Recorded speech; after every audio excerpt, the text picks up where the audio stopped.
عزتمندو مونږ یو سلسله شروع کو په قرآن مجید کې خو د 15 پیغمبرانو ذکر دی، واقعات راغلي دي، بعضی تفصیلی راغلي دي، بعضی مختصرا راغلي دي. کم اوږده واقعات دي لکه د یوسف علیه السلام، د موسی علیه السلام، دا خو ډیر زیات وخت غواړي او اکثر مسلمانان د هغې نه واقف دي او هغې واقعات هر وخت اوري. خو بعضې داسې پیغمبران دي چې هغه مونږ ته پوره حالات نه دي معلوم او څه لږ تجسس هم پکې دی چې مونږ وایو چې یاره د دوی دا ژوند دی مونږ ته لږ ښکاره شي، نو مونږ وایو چې دغه پیغمبرانو ذکر مختصرا وکړو، ستاسو وخت هم کم واخلو او تاسو ته د هغه پیغمبرانو حالات حتی الوسه درو رسو. دا یو سلسله به انشاءالله شروع به، خو نن زه چې شروع کوم د حضرت خضر علیه السلام چې دا د الله یو نبی دی، د هغه ذکر قرآن مجید کې سوره کهف کې راغلی دی. حضرت موسی علیه السلام سره د هغه ملاقات په مجمع البحرین شوی دی او کوم واقعات دي هغه وروستو بیانوم، خو اول د حضرت خضر علیه السلام تعارف د تکوم چې حضرت خضر څوک. عزتمندو حضرت خضر علیه السلام متعلق د علماء اختلاف دی. قرآن و حدیث کې څه واضح راغلی نه دي چې یاره دا پیغمبر دی او که دا ولی دی، خو کوم حالات چې قرآن کې راغلی دي او موسی علیه السلام سره، نو بعضی علما دا وایي چې دا نبی دی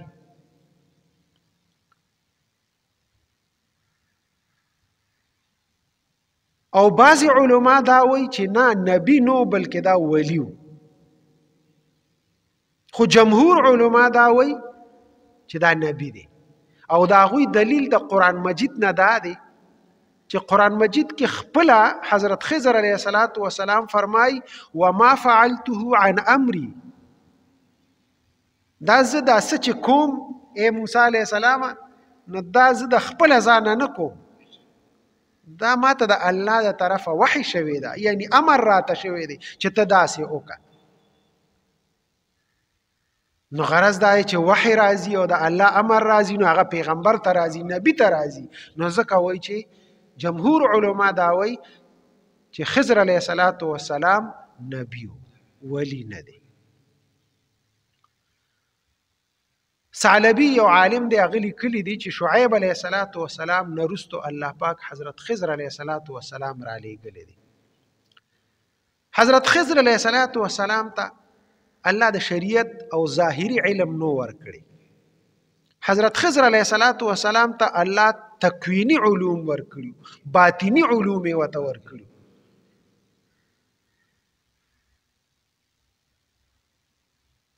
د دې وجې نه عامو خلکو ته خضر علیه السلام نه دی راغلی. دا دوه پیغمبران دي، یو حضرت الیاس علیه السلام او یو حضرت خضر علیه السلام چې په دنیا کې دوی ته بعضې کارونه الله حواله کوي، کارونه ورته ښیي او هغه دوی کوي. دا علماء لیکلي دي. نو حضرت خضر علیه السلام هم د الله نبی دی، بعضې کارونه ورته ښیي او هغه هغوی انجام کوي او کوي. حضرت خضر علیه السلام نوم کې اختلاف دی. خضر چې ورته وایي نو وایي دا ورته ځکه وایي دی یو ځل داسې یو سپین ځای کې ناستو او چې دی کېناسته نو هغه علاقه ټوله شنه شوه. خضر شینوالي ته وایي، د هغې د وجې نه د ده نوم خضر وګرځېد، خضر علیه السلام. خو خپل نوم یې علماو را نقل کړی دی، اختلاف د علماو دی پکې کتابونو تاریخ را نقل کړی دی. یو نوم یې راغلی دی ایلیا بن ملکان، ایلیان بن ملکان بن سام بن نوح، د نوح علیه السلام سره د سام په اولاد کې راغلی دی. یو سلسله دا علما بیانوي او بل سلسله علما بیان کړي دا چې ایلیا بن عامیل بن اسحاق بن ابراهیم علیه السلام چې کوم زوی دی اسحاق دا دغه د خاندان نه دی. بعضی علما دا ویلي دي، بعضی علما ویلي دي چې دا د هارون علیه السلام د نسل نه دی. د موسی علیه السلام چې کوم ورور هارون علیه السلام دا دغه د نسل نه دی او د نوم دی ارمیا ابن حلقیه، ارمیا بن حلقیه. نو دا د هارون علیه السلام په نسل کې راغلی دی. دا درې نومونه تقریبا غالبا دا راغلی دي. او د مور نومې الهاو، د مور نومې الها دی او د بادشاه زوی. دا خضر علیه السلام چې دی دا د بادشاه زوی دی. هغې م یو قصه خلکو ذکر کړې ده خو ډېر داسې مستنده نه ده، د دې وجې نه وخت پې نه ضایع کوو. خو دا ده چې د بادشاه زوی دی. عزتمندو خضر علیه السلام اوس ژوندی دی او که ژوندی نه دی دا یو اختلافي مسله ده. امام نووي رحمه الله او جمهور علماء دا لیکلي دي چې حضرت خضر علیه السلام حیات ته ژوندی دی او بعضی صوفیه هم دا قول دی. ځکه بعضی صوفیه او صلوحا هغوی لیدلی دي، هغوی د لیدو واقعات بیانوي. نیکان صالحان خلق دي، هغوی وایي چې زموږ سره ملاقات شوی دی، داسې واقعات راغلي دي، هغوی قصې کوي. د دې وجې نه بعضی صوفیه، جمهور علما او امام نووي رحمه الله فرمایي چې حیات دی، ژوندی دی. او بل د حیات پیغمبر علیه السلام چې کله وفات شو او غسل ورکړی شو نو اهل بیت هم د پیغمبر علیه السلام نه غیر چاپیره ولاړو، صحابه هم ولاړو او یو غیبی آواز راغی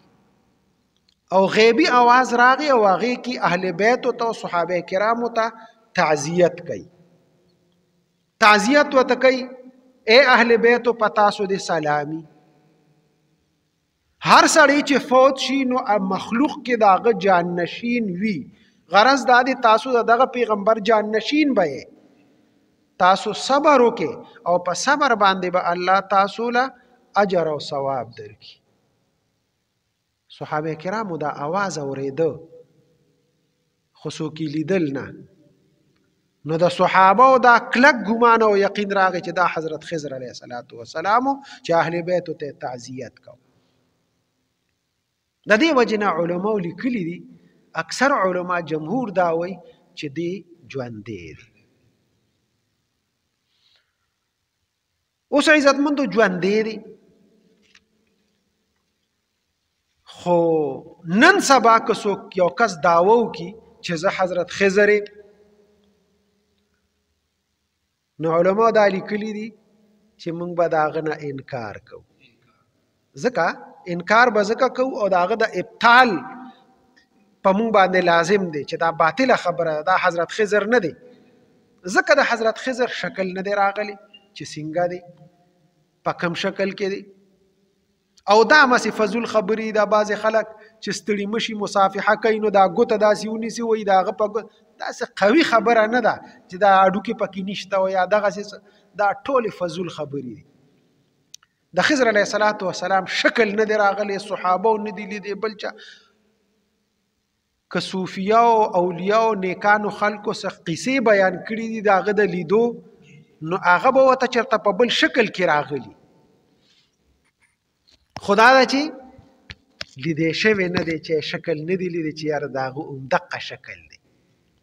د دې وجې نه که نن چا دعوه وکړه چې یاره زه خضر علیه السلام یم نو د هغه ابطال به کېږي او هغه به انکار به د دغې خبرې نه کېږي چې ته خضر نه یې. ځکه چې هغه به بیا ناشنا قیسې کوي، هغه خو موږ نه شو منلی ځکه چې هغه موږ لیدی نه دی.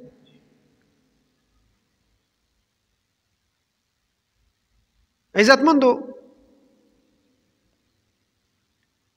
حضرت خضر علیه السلام حضرت موسی علیه السلام سره ملاقات شوی دی. اوس دغه ملاقات چې شوی دی نو دا څه واقعه وه چې حضرت خضر علیه السلام موسی علیه السلام له راغلی دی او یا موسی علیه السلام ورپسې تللی دی لکه سوره کهف کې چې کومه واقعه راغلې ده. حضرت موسی علیه السلام نه یو کس تپوس وکړ، څه د مسئلې تپوس یې وکړ. نو موسی علیه السلام د هغه سائل په جواب کې ووی چې په دې وخت کې په دې زمانه کې زمانه لوی عالم بل نشته. او د هغه خبره ټیک هم وه، پیغمبر الله وله لوی علم ورکړي، په مخ د ځمکه د هغه نه بل عالم نه وي. خو دا جمله الله ته ناخوښه وه چې زما یو برګزیده بنده هغه داسې خبره کوي. د دې وجې نه الله ته دا جمله ناخوښه شوه او وحی ورته راولېږله چې ستا نه لوی عالم شته. موسی علیه السلام الله ته عرض کوي یا رب العالمین چې شته نو چې ما سره ملاقات وشي. الله پاک ورته فرمایل بالکل به ورسره ستا ملاقات وشي. ته روان شه، طرف یې ورته وښو په وحی باندې، او کوم ځای کې چې دوه دریابونه مجمع البحرین ته ورسي نو هغه ځای کې به ستا ملاقات حضرت خضر علیه السلام سره کیږي. موسی علیه السلام ځان سره خپل شاګرد او بالکي یوشع ابن نون هغه واغشت. دا وروستو پیغمبر هم شوی دی خو په دغه وخت کې پیغمبر نه دی. یوشع ابن نون یې ځان سره خادم را واغش او دواړه په سفر باندې روان شو او ځان سره د خوراک دپاره یو مایم پوخ که هغه هم ځان سره په تیلی کې واچو. په سفر خلک ځي ځان سره توخه اخلي، ځان سره توخه واغشت. دواړه روان دي، مجمع البحرین ګوري چې مجمع البحرین به کوم ځای کې وي. یو ځای کې دمه وکړه، آرام یې وکړه. چې آرام یې وکړه راپاڅېدل. موسی علیه السلام یوشع ابن نون ته وایي هغه خوراک راواخله، مونږ خو ستړي شوي یو چې هغه خوراک وکړو. یوشع ابن نون ورته وایي مونږ چې هغه مخکې ځای کې پړاو کړی دا خو خبره زمانه ایره شوه. هلته ما هغه مهي وکته چې هغه زما د تیلی نه یې ټوپ کړی، اوبو ته یې ورودانګل، اوبو کې ورته یو سورنګ جوړ شو او هغې ته وردننه شو. هغې کې حیات راغی، ژوند راغی او هغه لاړ دریاب ته رانه.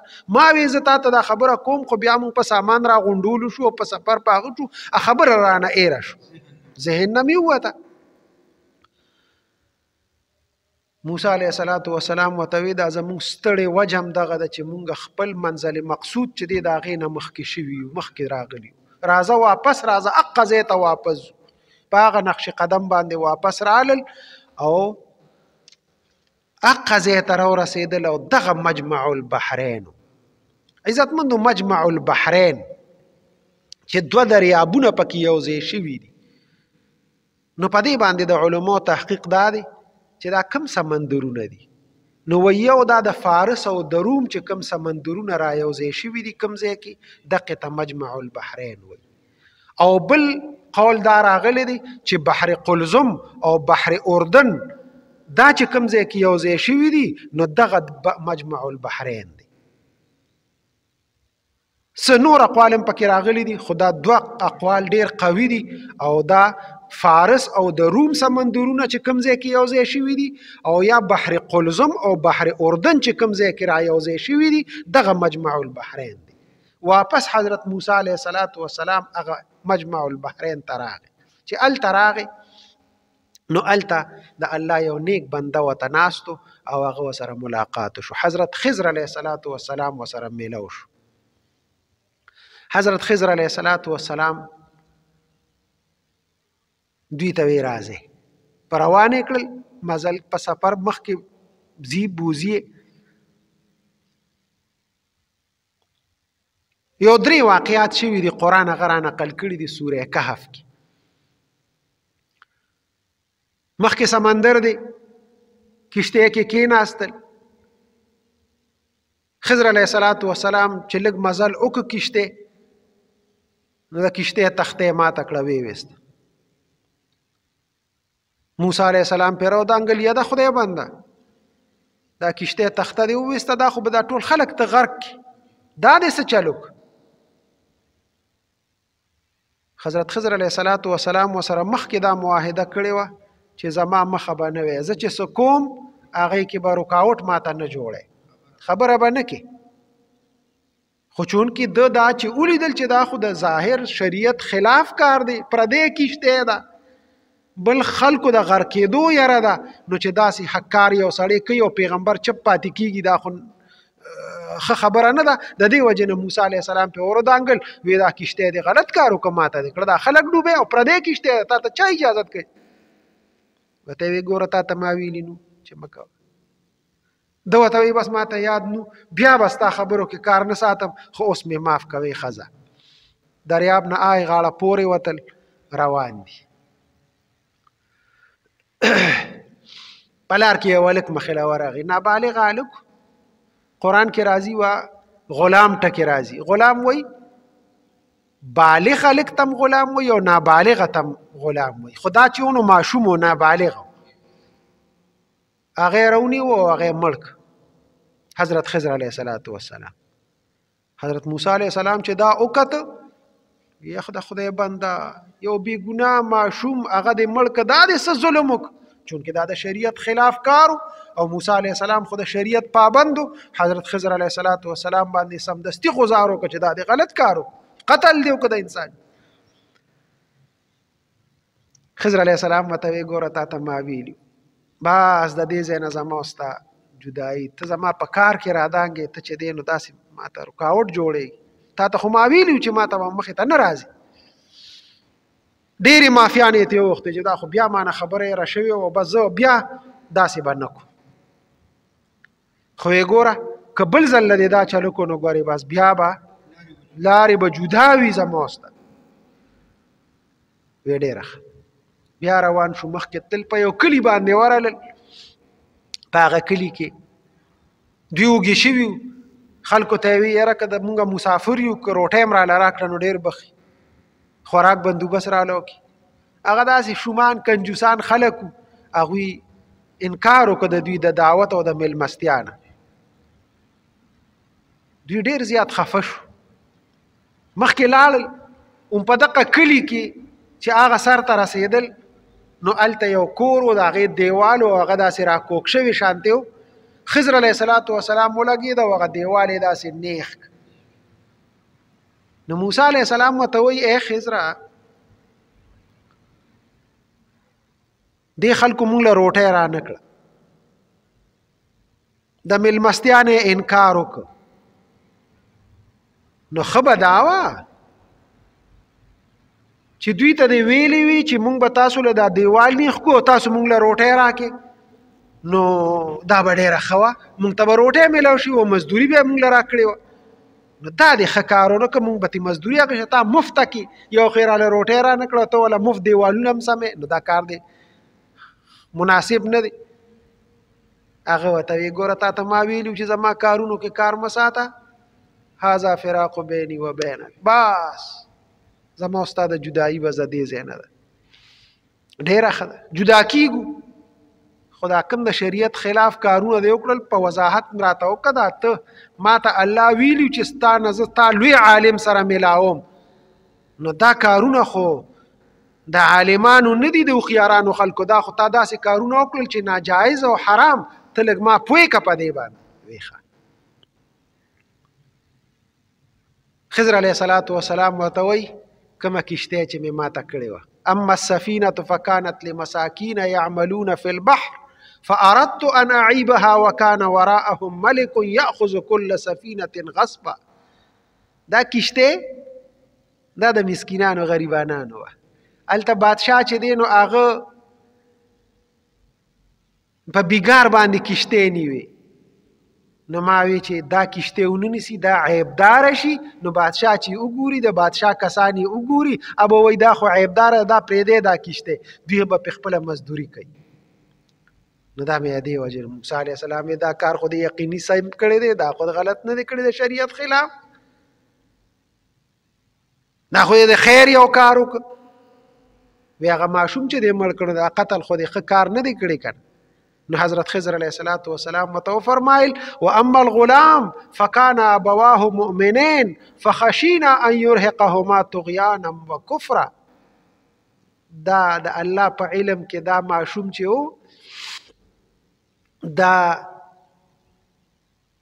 د دوی مور او پلار چې و نو هغه نیکان صالحان او مؤمنانو او د دې ماشوم مستقبل ښه نو. یاره وه چې د دې هلک د لاسه به دا مور او پلار خطا کیږي او کافران کیږي به او بېلاري کیږي به.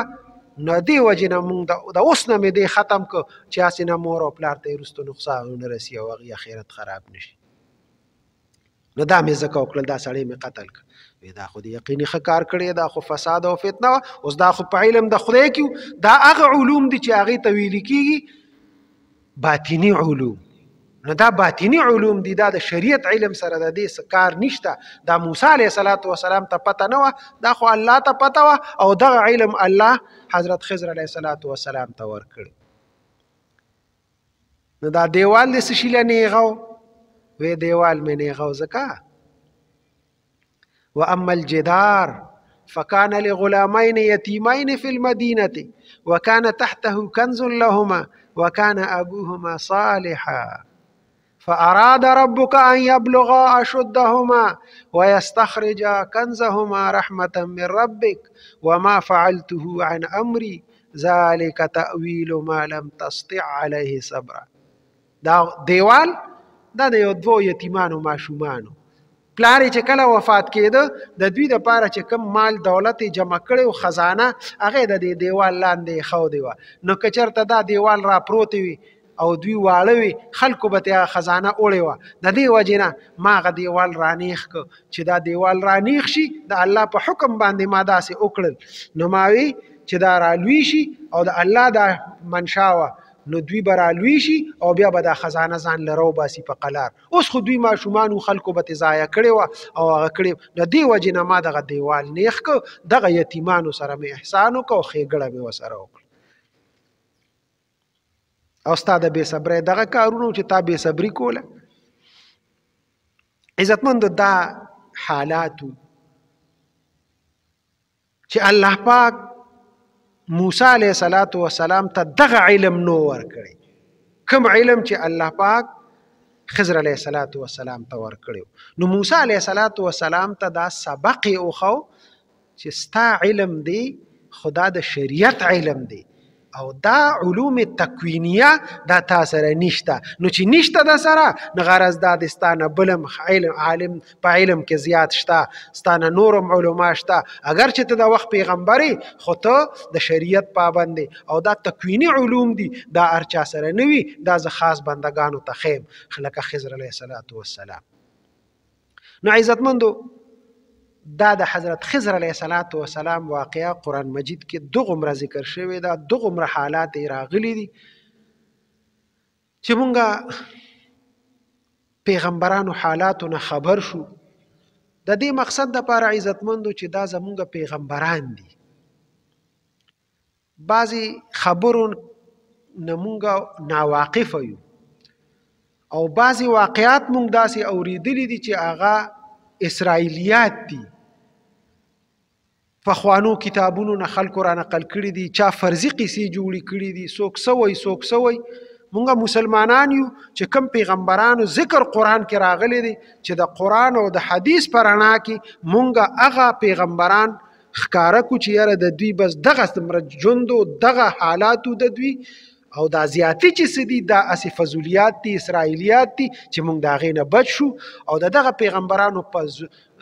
پیغمبرانو په باره کې زمونږ زړونو کې څه شکوک و شبهات پیدا نشي او نه څه زیاتي مونږ ووایو چې هغې کې د هغوی تحقیر وشي یا چې دی نو د هغوی سپکوالي وشي یا هغوی له یو ډېره لویه مرتبه ورکو، نه چې دغسې مو نه شي چې داسې مونږ درمیانه حالت کې پاتې شو، اعتدال کې پاتې شو، نه افراط وکړو او نه تفریط وکړو. د دې مقصد دپاره دا واقعات دا مونږ بیانو، یو سلسله هم شروع کړې ده. الله دې مالم توفیق راکړي، الله دې تاسو هم د اورېدو توفیق درکړي.